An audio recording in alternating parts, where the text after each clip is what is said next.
इकडे लोकसभा निवडणुकीत भाजपला मोठा फटका बसला। संविधान धोक्यात यासारख्या नॅरेटिव्हमुळे भाजप आणि महायुतीचं नुकसान झालं असा भाजपचा दावा आहे। आता अशाच संविधान धोक्यात सारख्या अज्ञात शत्रूंविरोधात लढण्यासाठी राज्यातल्या भाजपने आपली मोठी फौज मैदानात उतरवली आहे।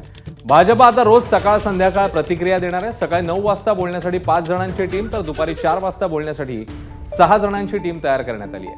विभागवार बोलण्यासाठी 20 नेत्यांच्या तगड्या टीमची घोषणा करण्यात आली आहे।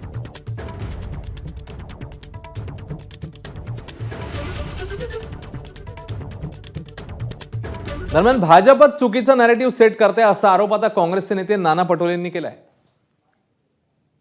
नॅरेटिव्ह तर तुम्ही चुकीचं फिक्स करतात।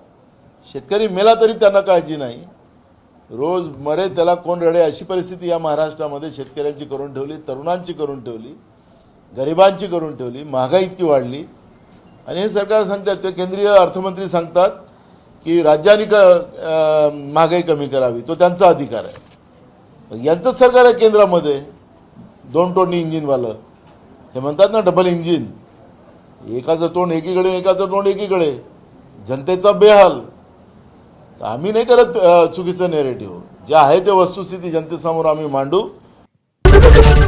एबीपी माझा, उघडा डोळे बघा नीट।